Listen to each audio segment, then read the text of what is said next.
في يوم الجمعة 27 مايو 2016 الساعة 3 العصر بنرى مكتب السيد المهندس أشرف هاني بهذا الشكل المنظم البسيط الخفيف، ويعني مفيش حاجات كتير عايزة تتعمل، مفيش مسؤوليات، مفيش زحمة شغل، مفيش أي حاجة.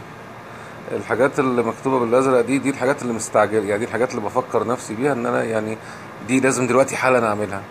بقوا 68 حاجة مثلا، فيعني والشنط على الأرض، والشنط على الدواليب، يعني بإيجاز كده الفراغ قاتلني.